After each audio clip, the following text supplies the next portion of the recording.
নমস্কার, সকলে আমার কথা শুনতে পাচ্ছেন? হ্যাঁ স্যার। আচ্ছা, আজকের ক্লাসে আপনাদের সকলকে স্বাগত।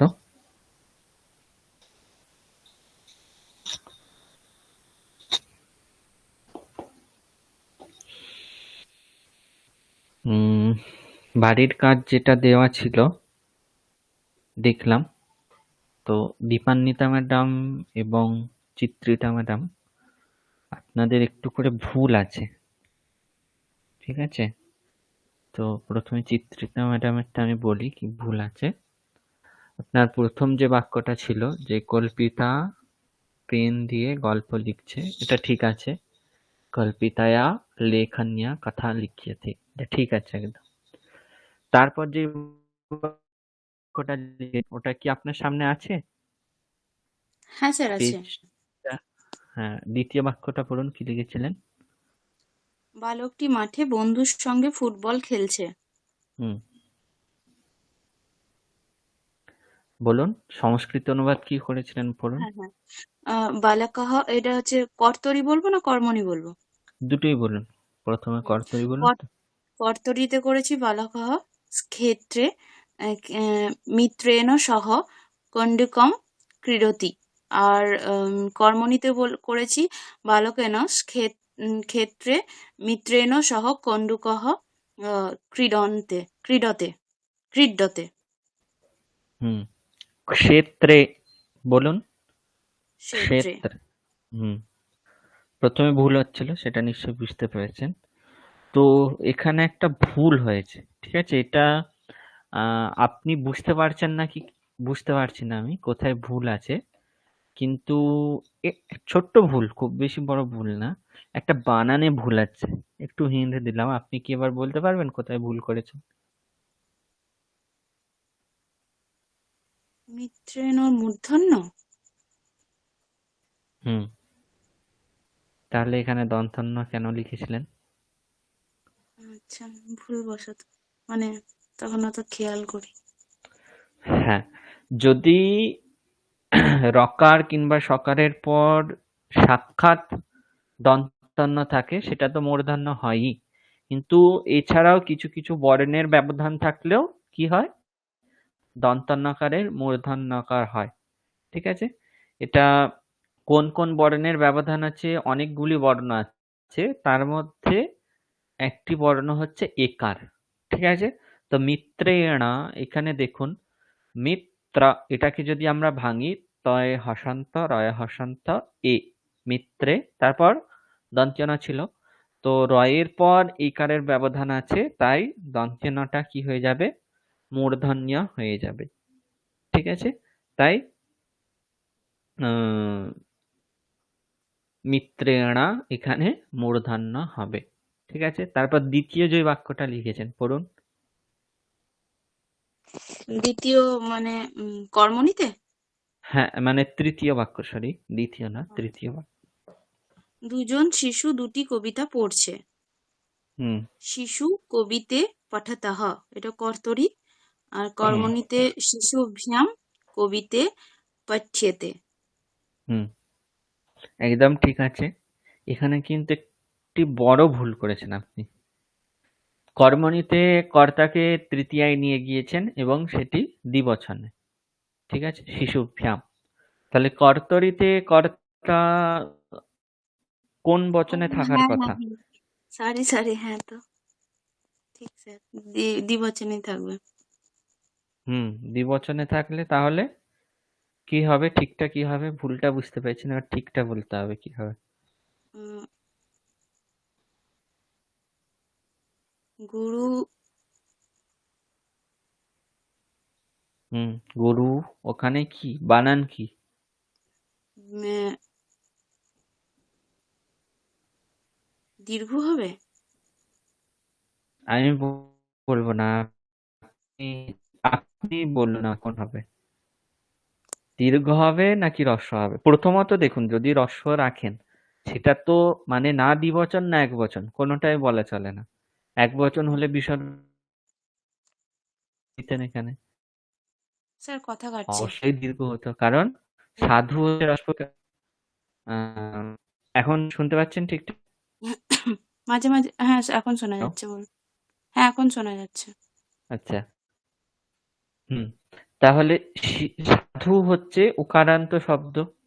তো সাধু শব্দের প্রথমার্ধ একবার হয় সাধু, দ্বিতীয়া প্রথম দ্বিবচনে সাধু, দীর্ঘ উকার। আপনি এখানে না বিসর্গ দিয়েছেন, না করেছেন, ঠিক আছে? তাহলে যেহেতু দ্বিবচনে রেখেছেন, এখানে দীর্ঘ উকারই হবে, তাই শিশু কবিতে পঠতঃ। ঠিক আছে? ঠিক করে নেবেন। বাক্যটাতে দু জায়গাতেই মিত্রেণ বানানটা কারেকশন করতে হবে। ঠিক আছে? তারপর যে তৃতীয় বাক্যটা লিখেছেন ওটা কর্তরিটা ঠিক আছে। কর্তরি কি লিখেছেন বলুন। বাংলাটা হচ্ছে শিক্ষক মহাশয় দোকান থেকে বই কিনছেন। শিক্ষক মহাশয় আপনার পুস্তকম ক্রীণাতি।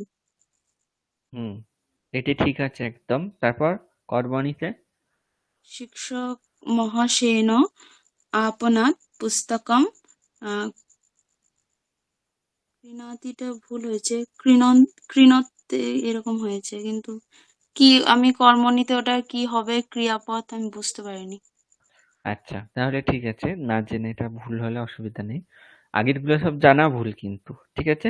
তো এখানে ক্রি ধাতুর পর যদি কর্মণি করা হয় তাহলে ক্রিয়াতে রূপ হয়। কি রূপ হয়?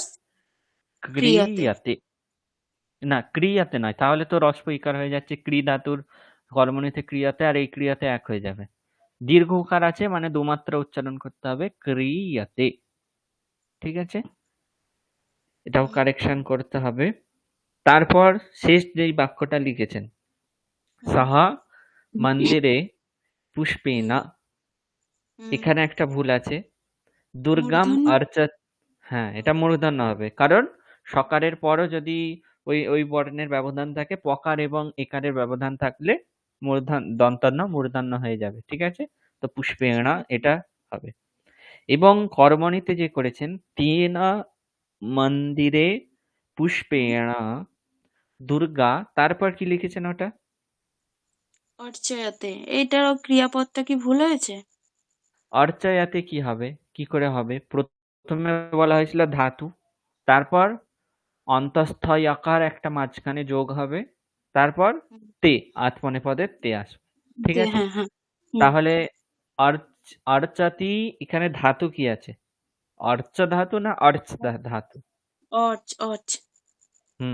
তাহলে অর্চ যদি ধাতু হয়, তারপর যদি অন্তঃস্থ যকার আমরা যোগ করি, তাহলে মাঝখানে যকারটা আবার কোথা থেকে এলো এখানে? তো অর্চাতে। হ্যালো হ্যালো হ্যালো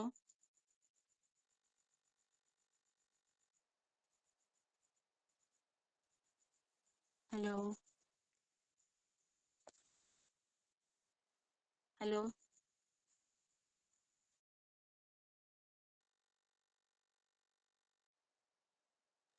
হ্যাঁ, এবার শুনতে পাচ্ছেন?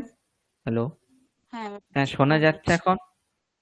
হ্যাঁ যাচ্ছে। আচ্ছা, তাহলে তাহলে অর্চ্যতে, ওখানে অকার হবে না। চয়েরে ফসন্ত অন্তস্থ মিলে দিলে চয়েরে ফসন্ত জফালা, তাই একার হবে অর্চ্যতে। ঠিক আছে? হুম। এগুলো একটু ঠিক আছে। কারেকশন করে নেবেন, আপনার কিছু কারেকশন ছিল। আচ্ছা, তারপর দীপান্বিতা ম্যাডাম আপনারটা। হ্যাঁ স্যার বলুন। তো আপনি প্রথমে যে বাক্যটা লিখেছেন সেটা একদম ঠিক আছে। তারপর যে দ্বিতীয় বাক্যটা লিখেছেন, পড়ুন কি লিখেছেন। আমি কার্যালয়ে গিয়ে চিঠি লিখি। হুম अहम कार्यालयं गत्वा হুম পত্রম লিখামি, হুম কর্তরিতে লিখেছি।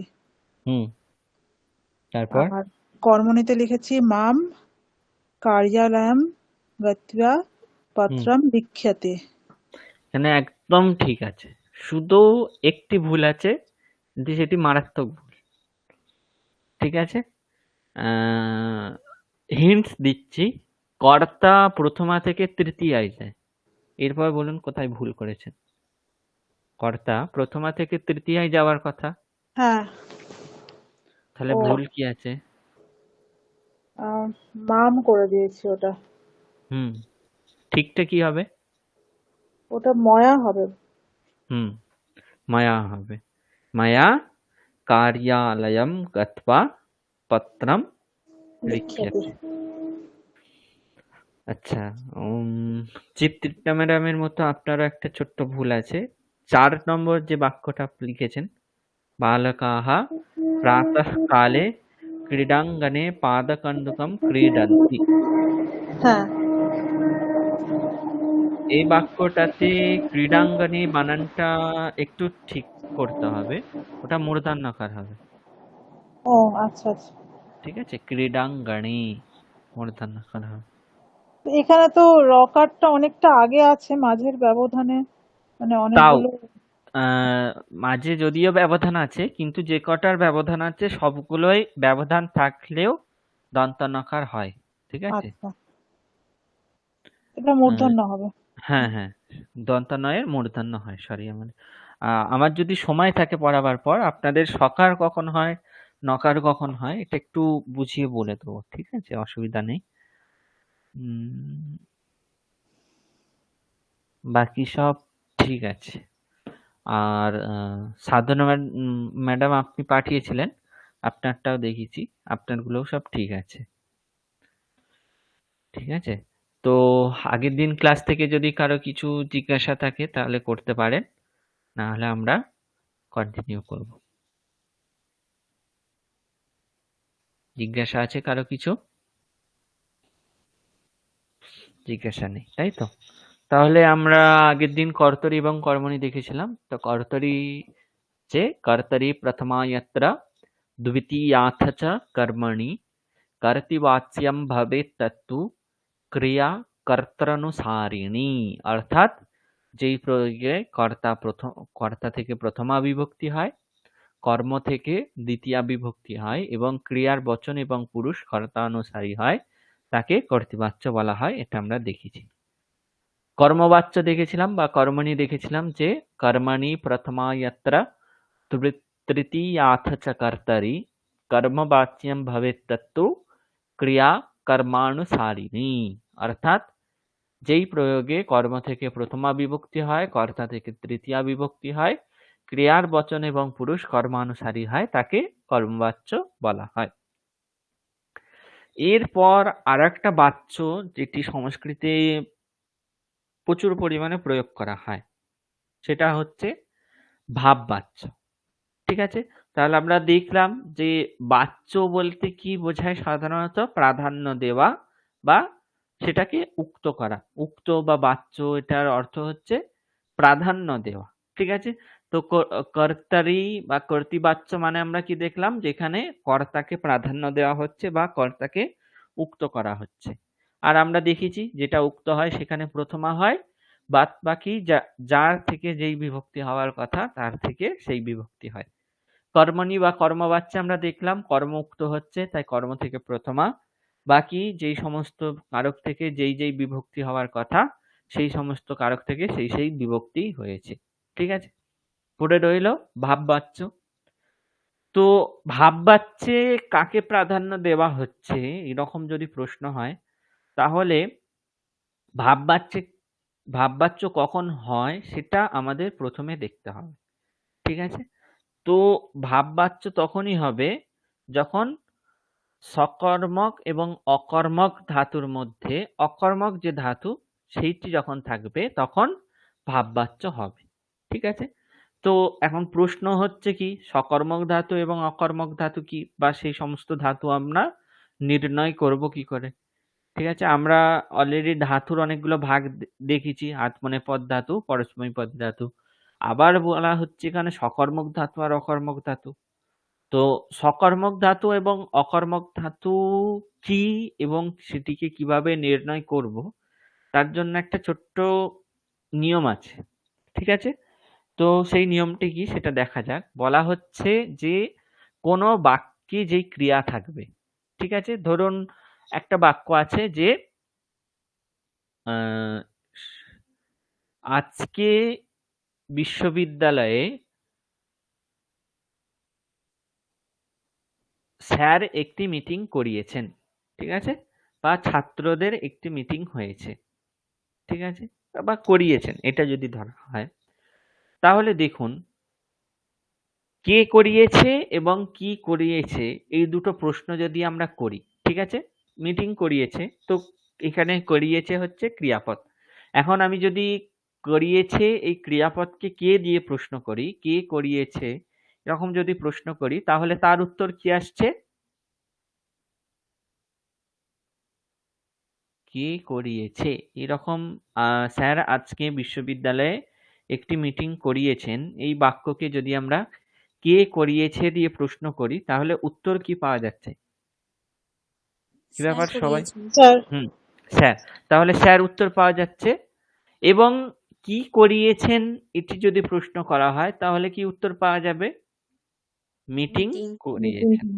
তাহলে দেখুন কে এবং কি দিয়ে প্রশ্ন করে এখানে আলাদা আলাদা উত্তর পাওয়া যাচ্ছে, ঠিক আছে। কি করিয়েছেন যদি প্রশ্ন করা হয় তাহলে স্যার উত্তর পাওয়া যাচ্ছে, কি করিয়েছেন যদি প্রশ্ন করা হয় তাহলে মিটিং করিয়েছেন, এইরকম আলাদা আলাদা উত্তর পাওয়া যাচ্ছে, ঠিক আছে।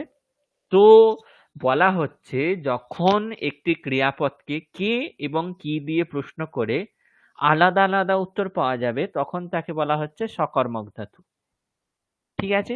আর বাকি যেটা আছে অকর্মক ধাতু, সেটি হলো কে এবং কি দিয়ে প্রশ্ন করে একই উত্তর পাওয়া যাবে, ঠিক আছে। যেমন ধরুন একটা বাক্য বলা হচ্ছে ফল পড়ছে, ঠিক আছে।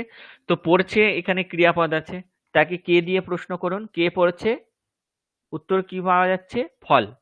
কি পড়ছে, উত্তর কি পাওয়া যাচ্ছে? ফল। তাহলে কে এবং কি দিয়ে যখন ক্রিয়াপদকে প্রশ্ন করে একটি মাত্র উত্তর পাওয়া যায়, তখন সেই ক্রিয়াপদটি হচ্ছে অকর্মক ক্রিয়া বা অকর্মক ধাতু, ঠিক আছে। আর কে আর কি দিয়ে প্রশ্ন করে যদি আলাদা উত্তর পাওয়া যায় তাহলে সেটা হচ্ছে সকর্মক ক্রিয়া বা সকর্মক ধাতু, ঠিক আছে। এখন বলা হচ্ছে যখন অকর্মক ধাতুর প্রয়োগ থাকবে বাক্যে, ঠিক আছে, তো সেটাকে আমরা কর্তরিতে প্রয়োগ করেছি যে পত্রম পততি, অর্থাৎ পাতা পড়ছে। এখানে বোঝাই যাচ্ছে যে পড়া ক্রিয়াটা কে করছে? কর্তা, অর্থাৎ পাতা নিজেই পড়ছে, তাই কর্তা হচ্ছে এখানে পত্র আর পড়ছে হচ্ছে ক্রিয়াপদ। এখানে কোনো সমস্যা নেই, কর্তৃবাচ্যে কোনো সমস্যা নেই, কর্তা থেকে প্রথমা হলো এবং ক্রিয়াপদ কর্তাকে অনুসরণ করছে। এখন যদি আমরা পত্রাণি বলি তাহলে পতন্তি বলতে হবে, কারণ কর্তৃপদ সেখানে বহুবচন হয়ে যাচ্ছে, ঠিক আছে, এখানে কোনো সমস্যা নেই। কিন্তু যদি আমরা এই বাক্যটাকে কর্মণি করতে যাই, ঠিক আছে, পত্রাম পততি এই বাক্যটাকে যদি আমরা কর্মণি করতে যাই, যেহেতু পততি এটাকে প্রশ্ন করলে একটি মাত্র উত্তর পাওয়া যাচ্ছে, কিম পততি, পত্রম পততি, কহ পততি, পত্রম পততি, একই উত্তর পাওয়া যাচ্ছে, ঠিক আছে, আলাদা কোনো উত্তর পাওয়া যাচ্ছে না। তাহলে এই বাক্যটাকে আমরা কর্মণিতে অনুবাদ করতে পারবো না, কারণ পত্রম এটা তো কর্তৃকারক, সেটা যখন আমরা অনুবাদ করব বা বাচ্যান্তরে নিয়ে যাব তাহলে কর্তা প্রথমা থেকে অবশ্যই তৃতীয়াতে যাবে, তাহলে পত্রেণ হয়ে যাবে। এবং বাক্যে যেহেতু আর কোনো ক্রিয়াপদ নেই, কর্মপদ নেই, তাহলে ক্রিয়াপদ কাকে অনুসরণ করবে? তখন বলা হচ্ছে যে কর্মবাচ্যে কর্মকে ক্রিয়া অনুসরণ করে, কর্তৃবাচ্যে কর্তাকে ক্রিয়া অনুসরণ করে, কিন্তু ভাববাচ্যে যেহেতু কোনো কর্ম থাকে না আর কর্তা তৃতীয়াতে চলে যায়, তাই ক্রিয়াপদ বা ধাতুরূপ ক্রিয়াকেই অনুসরণ করে, ঠিক আছে। এখন ক্রিয়ার তো কোনো লিঙ্গ, বচন, পুরুষ ইত্যাদি হয় না, ঠিক আছে, তার জন্য বলা হচ্ছে ভাববাচ্যে কর্তা তৃতীয়াতে যাবে, ক্রিয়াপদ সবসময় প্রথমার একবচনেই থাকবে, যেহেতু তাকে বা তার অনুসরণীয় কোনো জিনিস আর ভাববাচ্যে অবশিষ্ট থাকে না, ঠিক আছে। কর্তা তৃতীয়াতে চলে যায়, কর্ম কোনো থাকেই না ভাববাচ্যে, তাহলে কাকে অনুসরণ করবে? ক্রিয়াপদ। কাউকে পারবে না অনুসরণ করার জন্য, তাই ক্রিয়াপদ নিজেই নিজে অনুসরণ করবে। এবং ক্রিয়াপদের যেহেতু লিঙ্গ, বচন, পুরুষ ইত্যাদি হয় না, তাই ক্রিয়াপদ সবসময় প্রথমার একবচনেই প্রয়োগ করা হবে, ঠিক আছে। যেমন ধরুন একটা বাক্য বলা হচ্ছে যে রামাহা শীতে, ঠিক আছে, এটাকে যদি আমরা, এটা কর্তৃবাচ্য বাক্য আছে, কাহা সেতে রামাহা সেতে, তাহলে কাহা এই প্রশ্ন করে রামাহা এই উত্তরটা পাওয়া গেল, তাই রাম হচ্ছে কর্তা এবং সেতে হচ্ছে ক্রিয়াপদ। ঠিক আছে, এখন কিম সেতে যদি প্রশ্ন করা হয় সেই রামাহা এইরকমই উত্তর আমরা পাবো। ঠিক আছে, কে সই বা কি সই একই উত্তর পাওয়া যাচ্ছে, রাম। ঠিক আছে, তাই সি ধাতু হচ্ছে অকর্মক ধাতু, তার কোনো কর্ম নেই। এখন সি ধাতুর কর্ম যদি না থাকে, সেটাকে আমরা যদি কর্মবাচ্যে নিয়ে যেতে চাই, হবে না সেটা। তাহলে কর্মহীন সমস্ত ধাতুর বাচ্যান্তর করলে ভাববাচ্যেই পরিবর্তিত হয়। ঠিক আছে, তাহলে রামাহা এটিকে যদি তৃতীয়াতে করা হয় রামেণা হয়ে গেল, এবং সি ধাতুর কর্মনীতি রূপ হয় সাইয়াতে। ঠিক আছে, যেহেতু ক্রিয়াপদ নিজেকে নিজেই অনুসরণ করবে, তাই প্রথমার এক বচনেই হলো। এখানে রামাভ্যাম সাইয়াতে হতো, কিংবা রামাইহি সাইয়াতে। ঠিক আছে, এমন নয় যে কর্তায় তৃতীয়া হচ্ছে এক বচন দ্বিবচন বহুবচন অনুযায়ী ক্রিয়াপদও এক বচন দ্বিবচন বহুবচন হবে, হবে না সেরকম। ঠিক আছে, তো কি বলা হচ্ছে দেখা যাক। यत्र वाक्ये केवलं कर्ता तिष्ठति कर्म न तिष्ठति तत्र ভাবে অর্থাৎ ভাববাচ্যে বাক্যম ভবতি। যেখানে শুধু কর্তা থাকে কর্ম থাকে না, সেখানেই ভাববাচ্যে ক্রিয়াপদ হয়। ভাবে কর্তা তৃতীয়ায়াম ভবতি, ভাববাচ্যে কর্তৃকারক তৃতীয়াতে চলে যায়। ক্রিয়াপদম চ কর্মণি যথা ভবতি তথৈব ভবতি, অর্থাৎ কর্মণি বলতে কর্মবাচ্যে ক্রিয়াপদ যেরকম হয়, কিরকম হয়, ধাতুর পর একটা অন্তস্থ আকার, তারপর আত্মনেপদের যে তে এতে অন্ত ইত্যাদি আছে সেগুলি যোগ করে দিতে হবে। ঠিক আছে, তারপর কি বলা হচ্ছে, কর্মণঃ অভাবাৎ ক্রিয়ায়াः সর্বদা কেবলম প্রথমায়াः একবচনে এব রূপম ভবেৎ। যেহেতু বাক্যে কর্মের অভাব থাকে, তাই কর্মের অভাবে ক্রিয়ার রূপ শুধুমাত্র প্রথমার এক বচনেই হয়। ঠিক আছে, বুঝতে পেরেছেন? কারো যদি কিছু বুঝতে অসুবিধা থাকে তাহলে বলতে পারেন।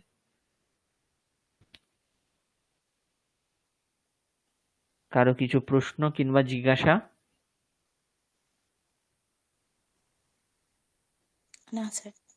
আচ্ছা, সাধনা ম্যাডাম ঠিকঠাক শোনা যাচ্ছে তো? হ্যাঁ স্যার।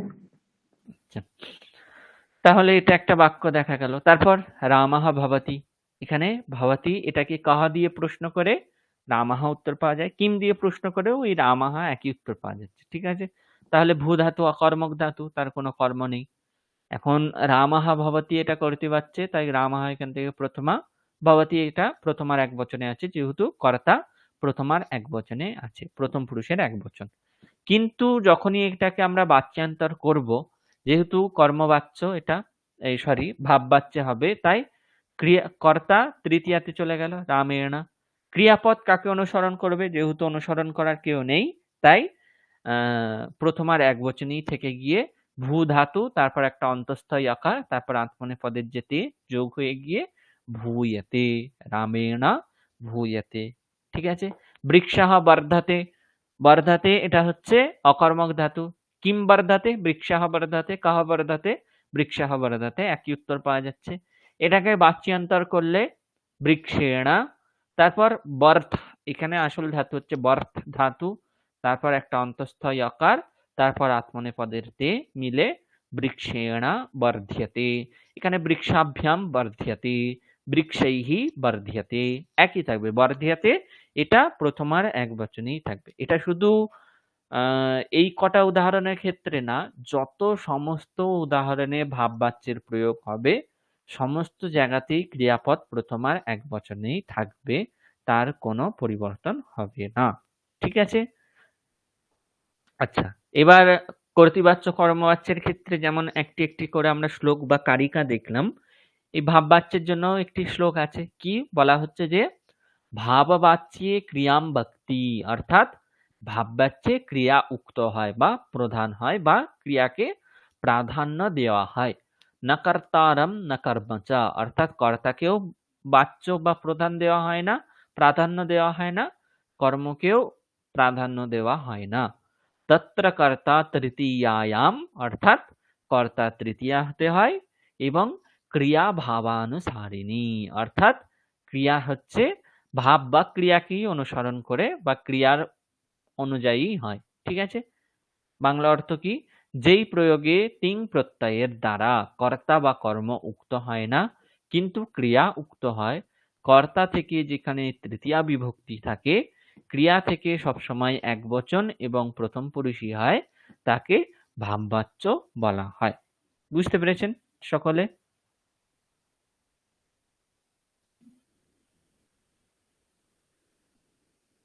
কারো কোনো প্রশ্ন? হ্যাঁ স্যার। দীপান্বিতা ম্যাডাম বুঝতে পেরেছেন?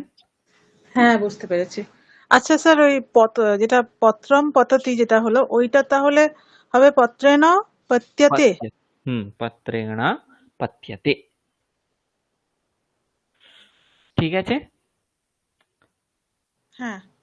আচ্ছা, এবার তাহলে আমাদের কিছু অভ্যাস করতে হবে। শুধুমাত্র তো শুনে কিংবা ২-৪টে উদাহরণ দেখে যদি কর্মবাচ্য ভাববাচ্য শিখে নেওয়া যায় তাহলে তো খুবই ভালো হয়, কিন্তু অতটা সহজে হয় না। কারণ আমরা এতক্ষণ পর্যন্ত দেখলাম ক্রিয়াপদ, কর্মপদ এবং কর্তৃপদ। ঠিক আছে? কিন্তু কখনো কখনো কি হয়, কর্তার বিশেষণ থাকে, কর্মের বিশেষণ থাকে। ঠিক আছে? আহ আবার কর্তার হয়তো ১টা-২টো বিশেষণ নয়, হয়তো ৫-৬টা বিশেষণ রয়েছে। কর্মের হয়তো ৩-৪টে বিশেষণ রয়েছে। সেইগুলোর ক্ষেত্রে কি হয়, আমরা যেহেতু কোনটা কার বিশেষণ কিংবা কোথায় কি বিভক্তি আছে এগুলো ঠিকঠাক বুঝতে পারি না, দিয়ে আমরা হয়তো কর্ম ভেবে কর্তা প্রথমায় নিয়ে চলে গেলাম, কিন্তু আসলে সেটা কর্তা। ঠিক আছে?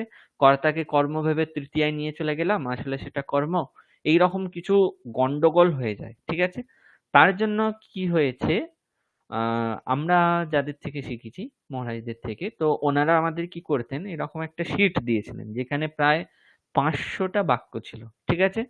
তো প্রতিটা বাক্যে কি করা হয়েছে, আস্তে আস্তে আস্তে আস্তে ১টা-২টো বিশেষণ, ৩টে-৪টে বিশেষণ, ৫টা-৬টা বিশেষণ, এইভাবে অনেক বিশেষণ যোগ করে কিংবা আরো নানান বিভক্তিযুক্ত পদ যোগ করে যোগ করে যোগ করে বাক্যগুলো আমাদের অভ্যাস করিয়েছিলেন।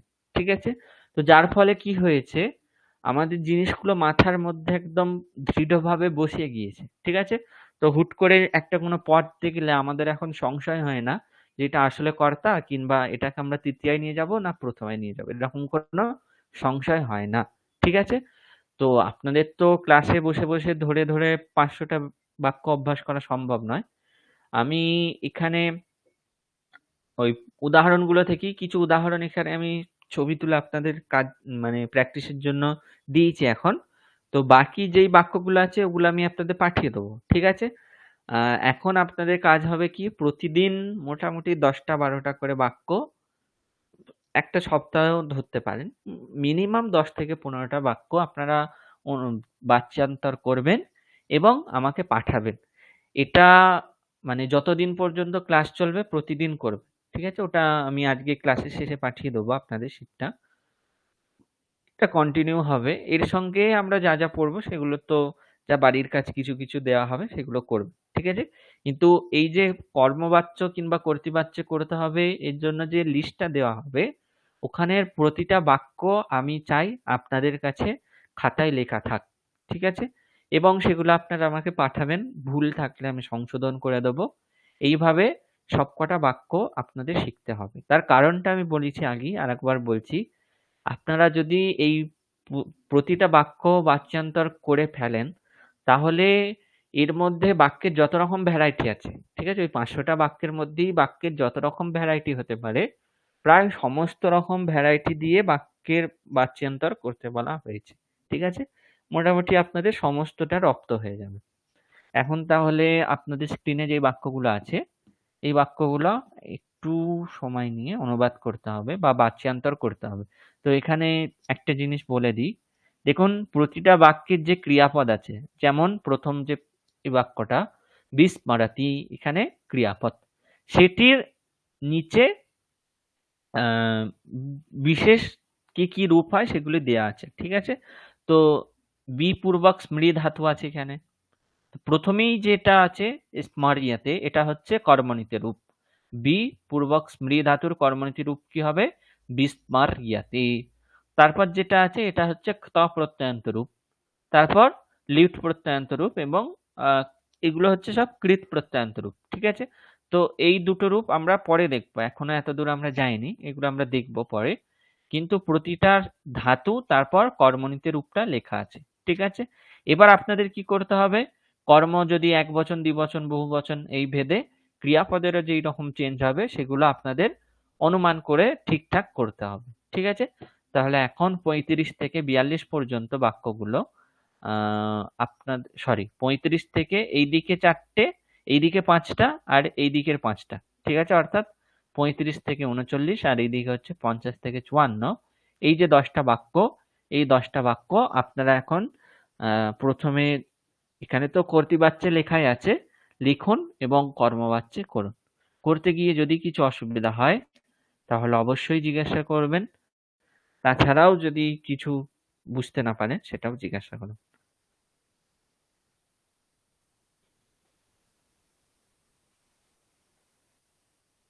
বুঝতে পেরেছেন? হ্যাঁ হ্যাঁ যার হয়ে যাবে বলবেন আগে থাকতে।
হচ্ছে তো?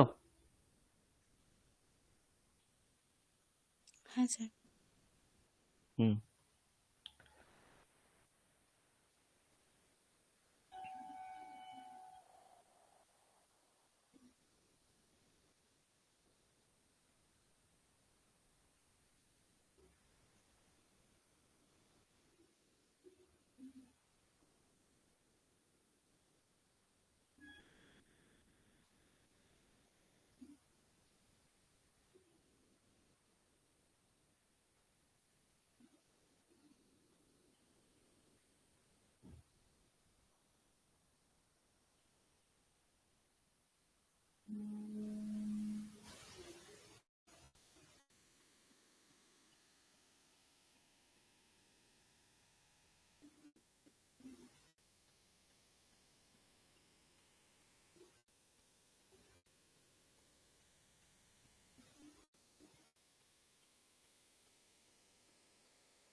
যার আগে হয়ে যাবে বলবেন।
কটা হলো? সাধনা ম্যাডাম কটা হয়েছে?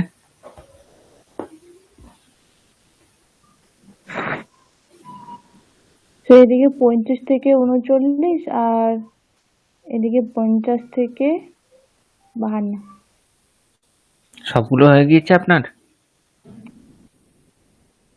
তো এই সাইডের তো হয়নি দুটো। আচ্ছা, করুন। বাকিদের? একটা বাকি আছে, 55। 53টা আচ্ছা, চলছে। ঠিক আছে। 55টা চলছে। হয়ে গেলে বলবেন। স্যার 54 অবধি না 55 অবধি? বলছি আবার দেখে। 54 পর্যন্ত। ও, তাহলে হয়ে গেছে। আচ্ছা, তাহলে আপনি বলুন, এদিকে 39টা কি করেছেন? 39টা করেছি। প্রখরেণ অগ্নিনা হুম। আর্দ কাষ্ঠম দহ্যতে। এটা আমার একটু কনফিউশন আছে স্যার, আর্দ্রটা কি হবে? ওটা আদ্রাম হবে, ঠিক আছে? আচ্ছা, অনুসারটা এখানে পড়েনি। আদ্রাম কাষ্ঠম, হ্যাঁ, যেহেতু কাষ্ঠম নপুংসক লিঙ্গে অকারান্ত নপুংসক লিঙ্গ শব্দ, তার বিশেষণ হিসেবে আর্দ্রাম একটিও অকারান্ত নপুংসক লিঙ্গ শব্দই হবে। আর প্রথম আর এক বচনে যেহেতু কাষ্ঠম কাষ্ঠম কিংবা ফলম হ্যাঁ, ফলম হয়, তাই এখানেও হবে। ঠিক আছে? হ্যাঁ, আচ্ছা, তারপর 51টা কি করেছেন? হ্যাঁ। বুদ্ধিমতা হুম। ঋষিণা প্রখরম অগ্নিম প্রশংসতে। ঋষিনা বানানটা কি লিখেছেন আগে বলুন, তারপর অন্য কথা। মূর্ধন্য লিখেছি, মানে ওটা মূর্ধন্যয় আকার লিখেছি। ঋষিনা, ঠিক আছে। কিন্তু তারপর বলুন, বুদ্ধিমত্তা ঋষিনা করলেন, কর্তাকে তৃতীয়ায় নিয়ে গেলেন, কর্ম কি হলো? কর্মকে নিয়ে যেতে ভুলে গেলেন সঙ্গে করে। না, প্রখরম অগ্নিম তো ওই অগ্নির বিশেষণ তো প্রখরটা। হুম তাহলে সেটা প্রখরম নিয়ে- অগ্নিম প্রশংসাতে কি করে হবে? ও, অগ্নি কি পুংলিঙ্গ? হুম আচ্ছা, পুংলিঙ্গ আমি না ওটাকে হলেও নতুন- প্রথম আর এক বচনে কি হয় রূপ? সবসময় যে কোনো স্ত্রীলিঙ্গ মতি শব্দেরও প্রথম আর এক বচনে মতিহি হয়, হুম, কিংবা ইকারান্ত পুংলিঙ্গ হলেও হরিহি হবে। ঠিক আছে? তাহলে আপনি এখানে হুম। অগ্নিমকে অগ্নিমই রেখে দিলেন। এটা কি না, করে ওটা হয়? প্রখরহ অগ্নিহি হবে। প্রখরः অগ্নিः প্রশম। প্রশংসতে। আচ্ছা, আহ, চিত্রিটা ম্যাডাম আপনার হয়েছে। হ্যাঁ স্যার বলুন। শারদা রম্যাম কবিতাম লিখতি, কি করেছেন? হুম। শারদা রম্যম কবিতাম লিখতিটা শারদয়া। রম্যমটা স্যার মানেটা কি? রম্যম মানে? সুন্দর। আচ্ছা, তো এটা তাহলে হবে সুন্দর কবিতা তো। তাহলে শারদয়া রম্যা কবিতা লিখ্যাতে। শারদয়া রম্যা কবিতা লিখ্যতি। আচ্ছা, তারপর তারপরে তারপরেরটা ক্রুরঃ ক্রূরাः। হুম হুম, হুম হুম। ক্রুরঃ রাক্ষসঃ দুর্বলান জনান আহ, তুদতি। তু দত্তি। ড নয়, এখানে ড আছে নাকি? তু দ ডাটি। দ হুম ক্রূরেণ রাক্ষসেন দুর্বলাः জনাः তুদন্তে। দন্তে নয়, দ্যন্তে। দ্বন্দ্বে, হ্যাঁ। আপনি যখন দটা উচ্চারণ করছেন, আপনার জিভটা মূর্ধন্যে চলে যাচ্ছে। জিভটা দাঁতের সঙ্গে স্পর্শ করে উচ্চারণ করুন। বলুন আবার, শুধু ওই শব্দটা বলুন। তুদন্তে। তুদাত। তুদন্তে। আবার ড তুদ্যতে। হয়ে যাচ্ছে। তুদ্যতে। এবার অনেকটা এসেছে। তুদ্যতে। বলুন। হুম। হুম আচ্ছা, রাক্ষসঃ। ক্রূরেণ রাক্ষসঃ। রাক্ষসেন। হ্যাঁ, এখন ঠিক বললেন। তখন কিন্তু রাক্ষসঃ এরকম বলছিলেন। উচ্চারণটা ঠিক করতে হবে। ঠিক আছে? ক্রুরেণ রাক্ষসেন দুর্বলাঃ জনাঃ তুদন্তে। এখানে আবার দটা ঠিক করতে গিয়ে ইয়টা লাইট হয়ে যাচ্ছে। তুদ্যন্তে। বলুন তুদ। দন্তে।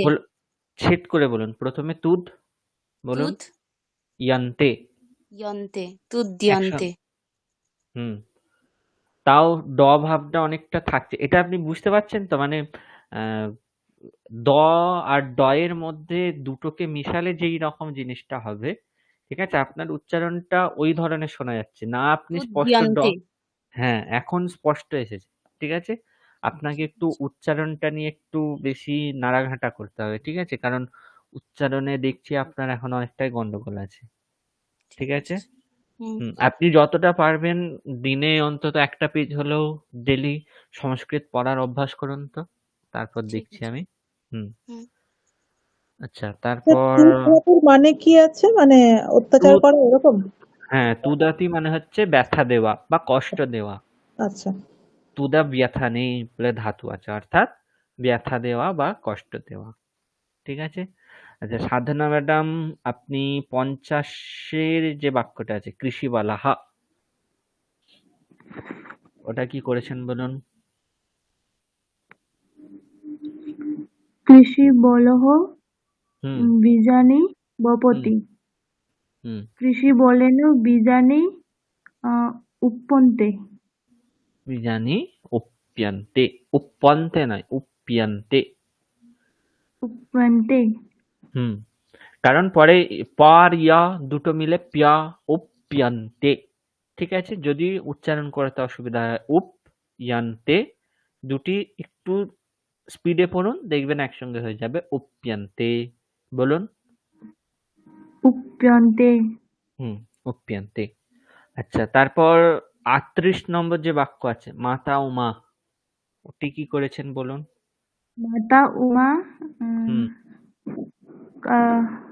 কাঞ্চিম গচ্ছতি।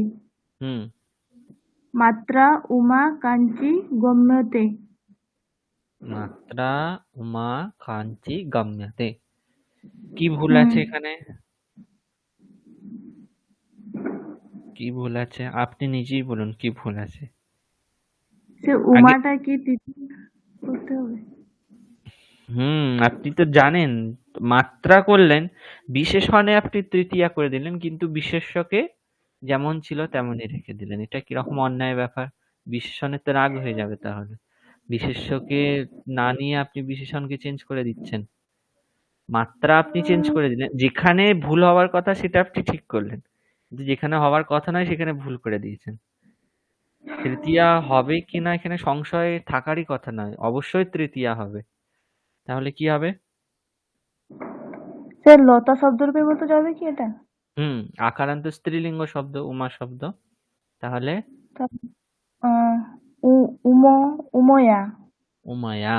মাত্রা উমায়া কাঞ্চি গম্যতে। কাঞ্চি গম্যতে। গম্যতে নয় আবার, ওটার মতো গম ইয়াতে আলাদা উচ্চারণ করে একটু স্পিডে বলুন।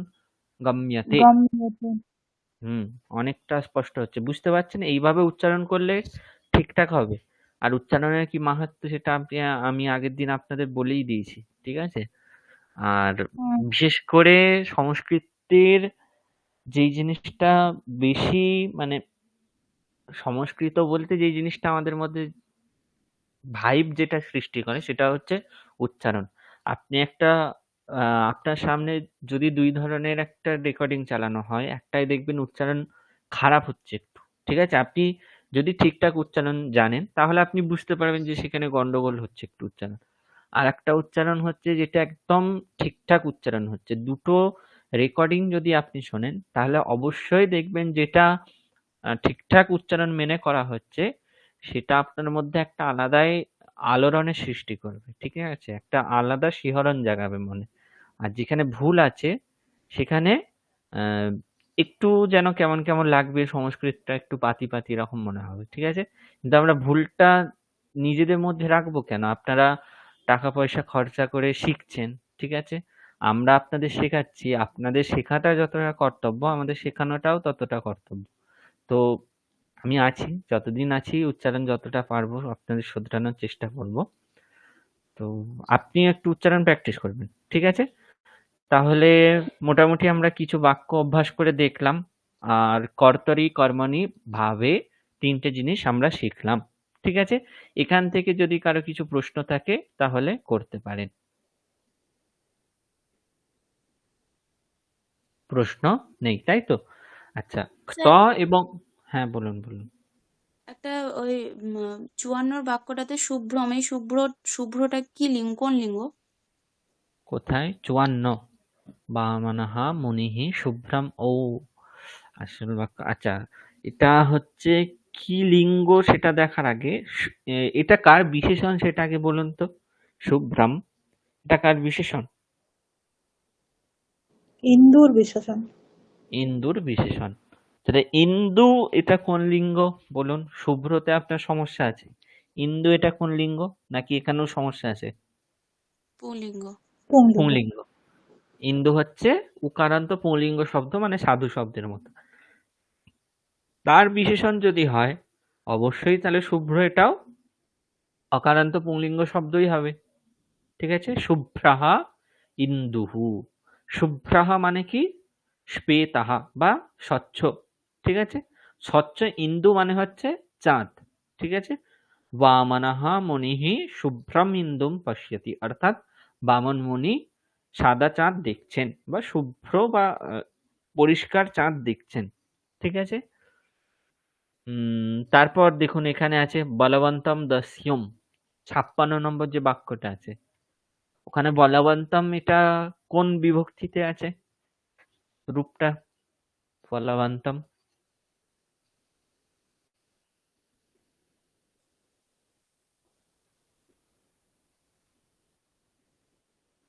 দ্বিতীয় বিভক্তি আছে। দ্বিতীয় বিভক্তি কোন শব্দ? ওই দস্যুর বিশেষণ হিসেবে আছে। হ্যাঁ, সেটা তো ঠিক আছে, আমি জিজ্ঞাসা করছি বলবন্তম এখানে শব্দ কি আছে, মেন শব্দ, প্রাতিপদিক। বল বলবৎ। বলবৎ হচ্ছে মেন শব্দ। যেমন ভগবৎ শব্দের দ্বিতীয় আর একবচনে ভগবন্তম, সেরকমই এখানে বলবৎ শব্দের দ্বিতীয় আর একবচনে বলবন্তম, ঠিক আছে? এটা যেহেতু দস্যু, এটার বিশেষণ দস্যু হচ্ছে উকারান্ত পুংলিঙ্গ শব্দ, তার বিশেষণ হিসেবে বলবৎ এটাও হচ্ছে তকারান্ত পুংলিঙ্গের মতো রূপ হচ্ছে।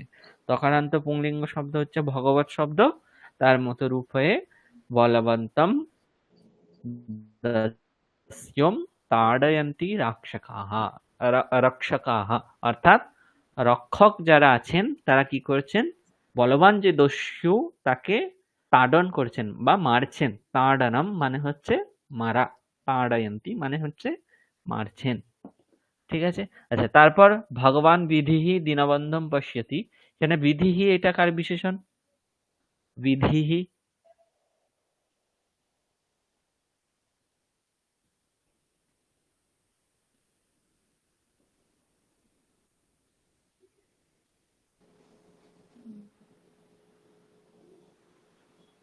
দীনবন্ধুর। হুম, দীনবন্ধুর বিশেষণ। তাহলে দীনবন্ধু এখানে তো দ্বিতীয় আর একবচন আছে।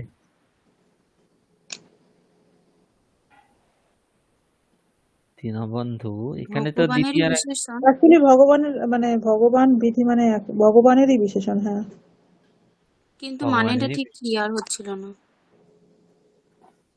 মানেটা ঠিক ক্লিয়ার হচ্ছে না। আচ্ছা, হচ্ছে না, আমি বলছি। কুহেলি ম্যাডাম এত লেট? আমি এই মাকে কেমো দিয়ে ফিরলাম কিছুক্ষণ হলো। আচ্ছা আচ্ছা, ঠিক আছে। আপাতত। আপনি তাহলে হ্যাঁ। রেকর্ডিংটা একটু শুনে নেবেন আগে হ্যাঁ, যেগুলো হলো। রেকর্ডিং আমি শুনছি। আমি ক্লাস করতে পারছি না, তো আমি রেকর্ডিংটাই শুনছি। আচ্ছা তাই। আচ্ছা, ঠিক আছে। আম,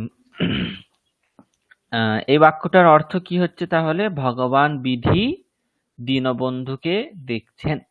দীনবন্ধু মানে কি? দীনবন্ধু বলতে কাকে বোঝানো হচ্ছে?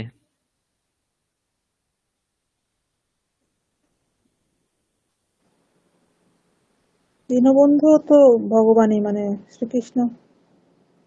হুম অর্থাৎ বিধি ভগবান কি দেখছেন? শ্রীকৃষ্ণ বা দীনবন্ধুকে দেখছেন।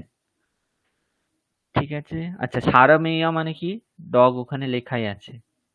এখানে কিন্তু এই বাক্যগুলো যদি আপনারা করেন তাহলে কিছু মানে নতুন নতুন শব্দও জানবেন। আচ্ছা, 40 নম্বর যে বাক্যটা আছে, মানবাহা মাহাতিম কীর্তিম অর্জতি। এখানে কীর্তি আর মহতি এই দুটো বিশেষণ আছে।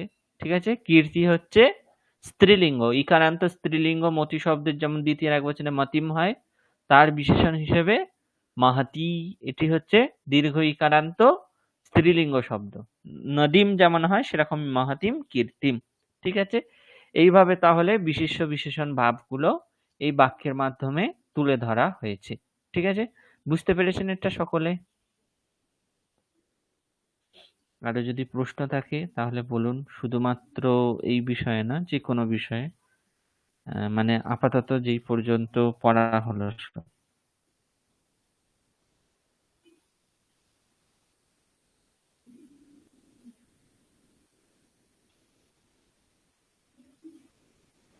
স্যার 53টাতে যেটা আছে ওই অরিম যেটা আছে ওটা অরিহি হবে তো, মানে পুংলিঙ্গ তো ওটা?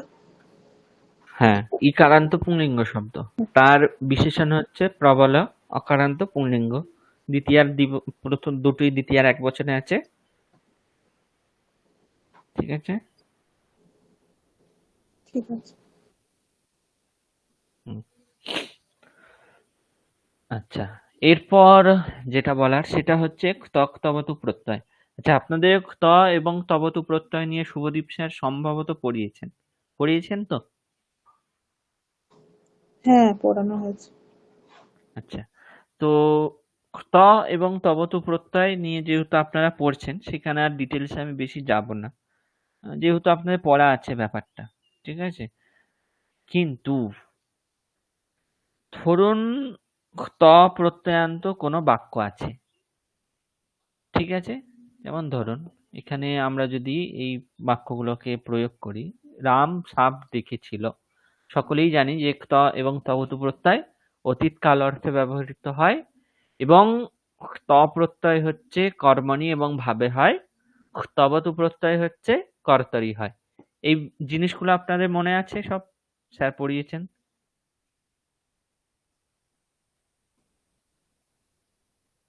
হ্যালো। হ্যাঁ, মনে আছে।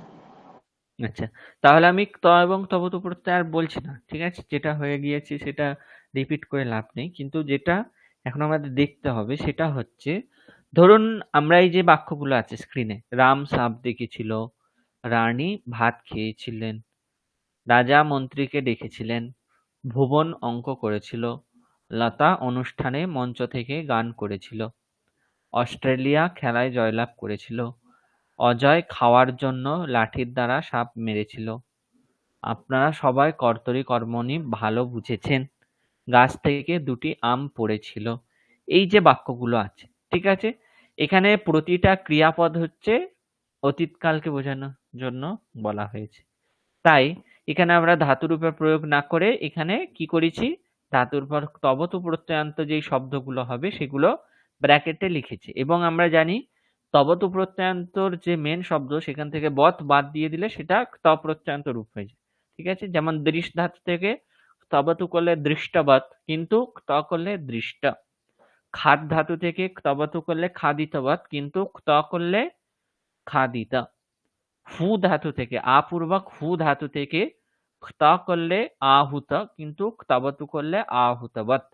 তারপর এবার আমরা জানি যে ত প্রত্যয়ান্ত শব্দ অকারান্ত পুংলিঙ্গ হলে নর শব্দের মতো, স্ত্রীলিঙ্গে হলে লতা শব্দের মতো এবং নপুংসক লিঙ্গ হলে ফল শব্দের মতো। এবং তবতু প্রত্যয়ান্ত যে শব্দ সেটা যদি পুংলিঙ্গে হয় তাহলে ভগবৎ শব্দের মতো, স্ত্রীলিঙ্গে হলে নদী শব্দের মতো এবং নপুংসক লিঙ্গ হলে জগৎ শব্দের মতো রূপ হবে। এগুলো সবার জানা আছে তো?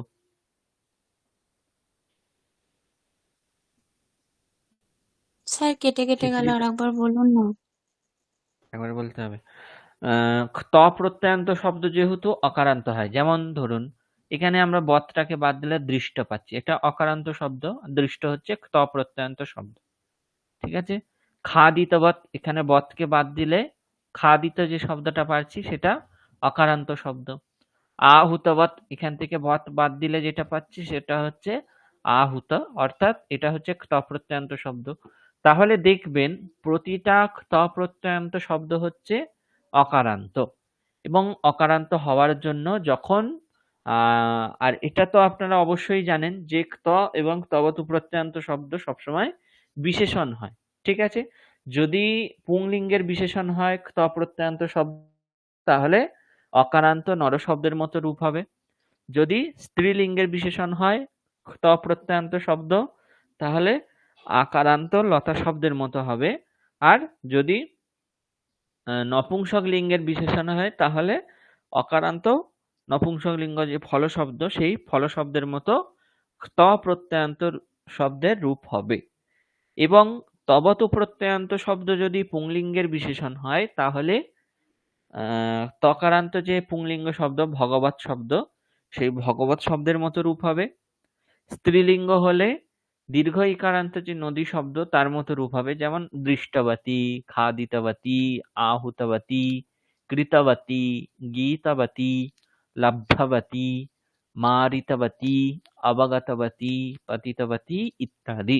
এবং নপুংসক লিঙ্গের বিশেষণ হলে তবতু প্রত্যয়ান্ত শব্দ তাহলে জগৎ শব্দের মতো রূপ হয়, যেমন জগৎ জগতি জগন্তি, সেরকমই দৃষ্টবৎ দৃষ্টবন্তী, দৃষ্টবতী দৃষ্টবন্তী, এরকম রূপ হবে। ঠিক আছে, বুঝতে পেরেছেন? এটা সকলের মনে পড়েছে এটা? হুম। আচ্ছা, এবার যেটা বলার, আমরা দেখলাম কি যে কর্তৃবাচ্যে কর্তা উক্ত হচ্ছে, কর্মবাচ্যে কর্ম উক্ত হচ্ছে এবং ভাববাচ্যে ক্রিয়া উক্ত হচ্ছে। যেটা উক্ত হচ্ছে বা প্রাধান্য পাচ্ছে সেটা প্রথমায় থাকছে। কর্তৃবাচ্যে কর্তা উক্ত হচ্ছে বা প্রাধান্য পাচ্ছে বলে কর্তা প্রথমায়। কর্মবাচ্যে কর্ম উক্ত হচ্ছে বা প্রাধান্য পাচ্ছে তাই কর্ম প্রথমায়। ভাববাচ্যে ক্রিয়া উক্ত হচ্ছে তাই সবসময় প্রথম পুরুষের এক বচনে রয়েছে। ঠিক আছে, এবার বলা হচ্ছে যে আমরা যে ত এবং তবতু প্রত্যয়গুলো ব্যবহার করছি সেই তবতু প্রত্যয় আমরা বললাম যে কর্তরি বা কর্তৃবাচ্যে হয়, ত প্রত্যয়ান্ত শব্দ কর্মণি বা ভাববাচ্যে হয়। তাহলে আমরা যখন একটি বাক্য তবতু প্রত্যয় দিয়ে প্রয়োগ করছি, যেমন ধরুন রাম সাপ দেখেছিল, এটাকে যদি আমরা অনুবাদ করি বাক্যটা কি হবে? রামাহা সর্পম দৃষ্টবান। যেহেতু রামাহা এটা অকারান্ত পুংলিঙ্গ শব্দ, তার বিশেষণ হচ্ছে দৃষ্টবৎ এই তবতু প্রত্যয়ান্ত শব্দ, তাই এই দৃষ্টবৎ শব্দটার রূপ কি হবে? তকারান্ত যে পুংলিঙ্গ শব্দ ভগবৎ শব্দ তার মতো রূপ হবে। তাহলে ভগবৎ শব্দের প্রথম আর এক বচনে যেমন ভগবান হয় সেরকমই দৃষ্টবান। রামাহা সর্পম দৃষ্টবান। এই যে বাক্যটা এটা তাহলে কর্তরি হলো। এখন কর্তরি যেহেতু বাক্য আছে সেটাকে আমরা কর্মণি চাইলেই করতে পারি, যেহেতু কর্ম আছে সর্পম। তাহলে এই বাক্যটাকে যদি আমরা কর্মণি করি তাহলে একটা কথা মাথায় রাখবেন, যদি তবতু প্রত্যয়ান্ত শব্দ থাকে সেটাকে যদি আমরা কর্মণি করি তাহলে তবতু প্রত্যয়ান্ত শব্দের জায়গায় ত প্রত্যয়ান্ত শব্দের প্রয়োগ করতে হবে। ত প্রত্যয়ান্ত শব্দ যেহেতু কর্মণিতে হয় কর্মকে অনুসরণ করবে, এবং ক্রিয়াপদ যেমন কর্তরি নিয়মে তৃতীয়াতে চলে যাচ্ছিল সেই রকমই তৃতীয়াতে চলে যাবে। ঠিক আছে, তাহলে রামাহা সর্পম দৃষ্টবান, এটাকে যদি আমরা ত প্রত্যয় দিয়ে কর্মণিতে করি তাহলে কি হবে? দৃষ্ট, প্রথমত দৃষ্ট, এখানে বতটা বাদ চলে যাবে, তাহলে দৃষ্ট এটা কর্মকে অনুসরণ করবে এবং কর্ম প্রথমায় গেলে সর্প শব্দ যদি প্রথমায় চলে যায় সর্পাহা অকারান্ত পুংলিঙ্গ শব্দ, তাই দৃষ্টাহা সর্পাহা দৃষ্টাহা। এবং রামেণা, এটা কর্তা যেহেতু রামাহা ছিল সেটা তৃতীয়ায় গেলে রামেণা, তাহলে রামেণা সর্পাহা দৃষ্টাহা। ঠিক আছে, রানী ভাত খেয়েছিলেন, রাজ্ঞী অন্নম খাদিতবতী, এখানে যেহেতু কর্তা স্ত্রীলিঙ্গে আছে তাই তবতু প্রত্যয়ান্ত শব্দের রূপ কিরকম হয়ে গেল? স্ত্রীলিঙ্গে হয়ে গেল। ঠিক আছে, রাজ্ঞী অন্নম খাদিতবতী, এটাকে যদি আমরা কর্মণিতে করি তাহলে তবতু প্রত্যয়ান্ত শব্দের জায়গায় ত প্রত্যয়ান্ত শব্দ প্রয়োগ করতে হবে।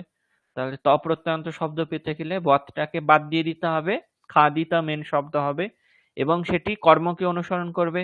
কর্ম এখানে অন্নম, ঠিক আছে? অন্ন শব্দ যেহেতু নপুংসক লিঙ্গ শব্দ, তাই অন্নম খাদিতম। আর কর্তা তৃতীয়াতে চলে যাবে। রাজ্ঞী এটাকে তৃতীয়ায় করলে রাজ্ঞা, যেমন নদ্যা সেরকমই রাজ্ঞা অন্নম খাদিতম। ঠিক আছে? আচ্ছা, রাজা মন্ত্রীকে ডাকছিলেন। এখানে মন্ত্রী এখানে মেন শব্দ হচ্ছে মন্ত্রিন, যেমন গুণিন সেরকমই মন্ত্রিন। তাহলে এই বাক্যটাকে যদি আমরা তবতু প্রত্যয়ান্ত শব্দ দিয়ে প্রয়োগ করি কি হবে অনুবাদ? রাজা মন্ত্রীকে ডাকছিলেন, এর অনুবাদ কি হবে?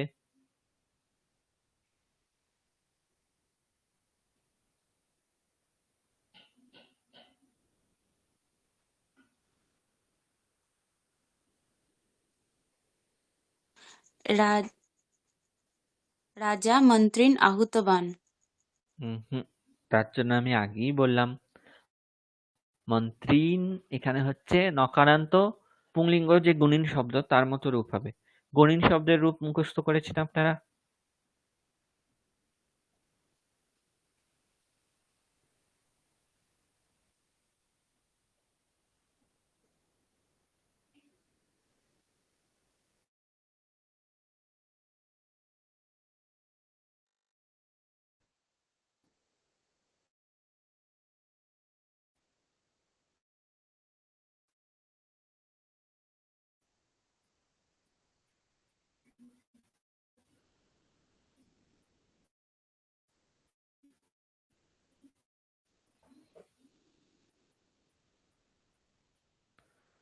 করেননি মুখস্থ। দীপান্বিতা ম্যাডাম আপনি করেছেন? না স্যার, হ্যাঁ এটা স্যার হয়েছে। করেছি। গুণী, হুম। এটা গুণী না, মন্ত্রী না হবে, মন্ত্রী না। না, মন্ত্রী না হবে না, ওটা তো কর্মপদ। ও আচ্ছা, মন্ত্রী নাম হবে। তাহলে বলুন। রাজা মন্ত্রী নাম আহুতবান। রাজা মন্ত্রী নাম আহুতবান। কর্মণি করলে কি হবে তাহলে?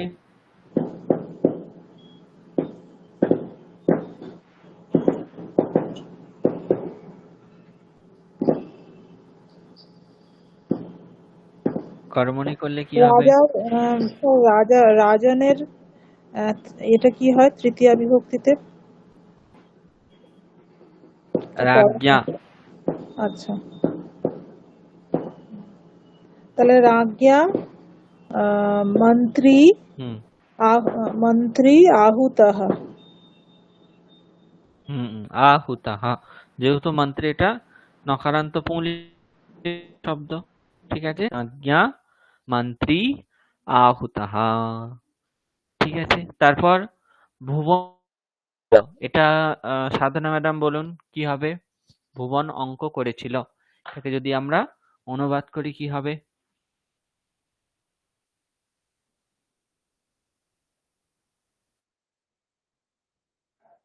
ভুবনঃ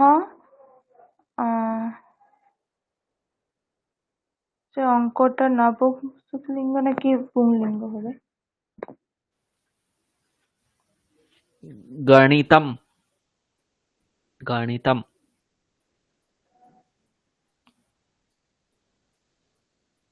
ভুবনঃ গণিতম। ভুবনঃ গণিতম। তারপর কৃতবৎ মেন শব্দ, সেটা যেহেতু কর্তৃবাচ্য হবে তাই কর্তাকে অনুসরণ করবে। তাহলে ভুবন অকারান্ত পুংলিঙ্গ শব্দ, তার বিশেষণ হবে কৃতবৎ, সেটিও কি হবে? তকারান্ত পুংলিঙ্গ শব্দের মতো রূপ হবে। তাহলে কি হবে? তকারান্ত পুংলিঙ্গ শব্দের কোন শব্দের রূপ মুখস্থ করেছেন? ভগবৎ। ভাগবত। ভাগবত শব্দের প্রথম আর একবচনে কি হয়? ভগবান। তাহলে ওটাও কি হবে? কৃতবান। তাহলে পুরো বাক্যটা বলুন। ভুবনঃ গণিতম কৃতবান। গণিতম কৃতবান। এবার এটা যদি আমরা কর্মণি করি কি করতে হবে? প্রথমত কৃতবৎ, এখান থেকে বৎটাকে বাদ দিয়ে বাকি যেটা পড়ে রইল কৃত, সেটা তপ্রত্যয়ন্ত শব্দ হবে। তপ্রত্যয়ন্ত শব্দ যেহেতু কর্মবাচ্য হয়, কর্মকে অনুসরণ করবে। এখানে কর্ম কি আছে? ভুবনঃ গণিতম কৃতবান। এখানে কর্ম গণিতম। গণিতম। ঠিক আছে, সেটাকে হুম। যদি আমরা প্রথমাতে নিয়ে যাই এবং কৃত শব্দটা এখানে কার বিশেষণ হবে? সেই যে গণিতম, এটার বিশেষণ হবে। ঠিক আছে, গণিত শব্দ পুংলিঙ্গও হয়, স্ত্রীলিঙ্গও হয় এবং সরি, এটা ওই গণিত নয়, বলছি একটু ওয়েট করুন।